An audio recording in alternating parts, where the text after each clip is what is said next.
They lied. We assumed they lied, but now Senator Mark Warner confirmed the lies. The Trump regime lied about why we went to war. You know, the EEA war, the Epstein election, AI war of 2026. And the direct conclusion of Senator Mark Warner, the Democrat from Virginia, he's the vice chairman of the Senate Intelligence Committee, he's got access to all of the same intelligence that President Trump saw before making the decision to bomb Iran, had this to say about the evidence. The American people have seen this playbook before. Claims of urgency, misrepresented intelligence, and military action that pulls the United States into regime change and prolonged, costly nation building. Misrepresented intelligence. Look, when we bombed Iraq in 2003, the public didn't know that there were no WMDs until the next year. Here in 2026, we knew the next day that Iran was a farce. And Warner, he's not alone. Representative Jim Himes, the top Democrat on the House Intelligence Committee, he was briefed before the strikes, and he had this to say: "Everything I have heard from the administration before and after the strikes on Iran confirms this is a war of choice with no strategic end game." A war of choice. And again, this is from someone who was briefed before the strikes. And I want to think about that. Misrepresented intelligence and war of choice. I mean, that's Trump's entire foreign policy in 5 words. That's the whole thing. I mean, I guess you could add 2 more words, get rich, but you see my point here. Look, this administration told the American people something that was flatly false. And I want to focus on that word misrepresented versus mistake or error or even misinterpreted, like we heard last week. An error, a mistake, or even a misinterpretation implies that it wasn't intentional. It's a whoops moment. We all have those. But misrepresented is something entirely different. It's a lie, a falsehood, told with intent. It's the one of those words that represents fraud. Misrepresented intelligence. It means someone looked at what they knew, all of the evidence, and decided to tell you something completely different. And a war of choice. I mean, look, I know there were a lot of factors at play, but to simplify things, in World War II, after Pearl Harbor, we didn't have much of a choice. A war of choice tells you that Donald Trump didn't have to go to war. Not today, not this week, not this month, whenever. There was no urgency. And that's what Senator Warner told to NPR directly. He told NPR this. There was no imminent threat to America. No imminent threat. And that is the legal threshold for launching a war without congressional authorization. At a minimum, you have to have imminent threat. And there was none. We cover AI all the time and the dangers of it. But we all know that AI is no longer optional. And the people who know how to use it ethically and effectively are pulling ahead in income, efficiency, and opportunity, and that gap keeps widening. That is why our sponsor Outskill is hosting its 2-day live AI Mastermind training this coming Saturday and Sunday from 10 a.m. to 7 p.m. Eastern. And for the next 48 hours for you guys, it is free.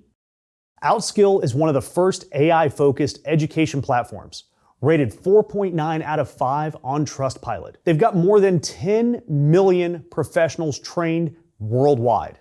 And in their 16-hour live experience, you are going to learn exactly how to build AI agents that plan, write, and execute tasks for you, automating systems that run in the background and connect all of your tools like Sheets, Notion, your CRMs, and your email into streamlined, profitable systems ethically and effectively. You'll also learn how to actually monetize these skills. Instead of replacing jobs, you can earn more money.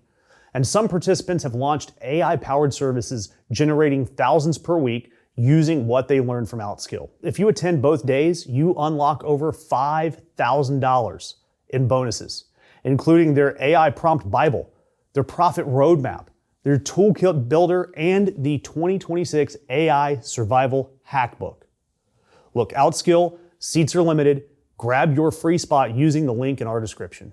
And what's the administration say about this whole thing?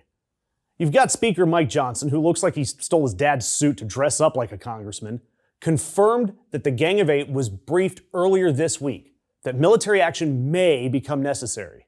That briefing happened on Tuesday. The strikes on Saturday.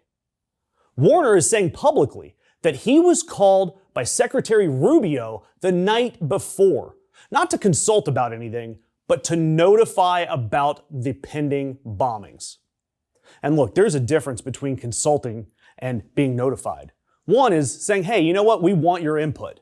The other is saying, we don't care what you think. We're dropping bombs, losers. Look, the Constitution says Congress declares war with debate and votes and evidence. Instead, they got a phone call. And the most laughable part is this cell job that you're getting from the Secretary of Defense, Pete Hegseth. He stood at the Pentagon this week and said, we didn't start this war, but under President Trump, we are finishing it. It sounds just like a junior linebacker after he took too much pre-workout. Absolutely insane from the no woke Secretary of Defense. And it was a flat-out lie. We effing fired first on Saturday. That's not in dispute. And multiple intelligence analysts say that Hegseth's claim that Iran was not negotiating, just stalling, is also false. Diplomatic talks were active when the bombs were falling. Of course, when you have the crack squad of the president's son-in-law and a real estate developer in Kushner and Witkoff leading the negotiations, anything is possible. I mean, look, a few days ago, Republican Senator Thom Tillis said this of the duo: Kushner and Witkoff are very accomplished business people. I'm sure they're good negotiators, but they're not subject to Senate confirmation and they're not subject to oversight. He then went on to say that for them to be leading the negotiations in Gaza, the Ukraine, and Iran doesn't make any sense, just like the rest of this damn regime.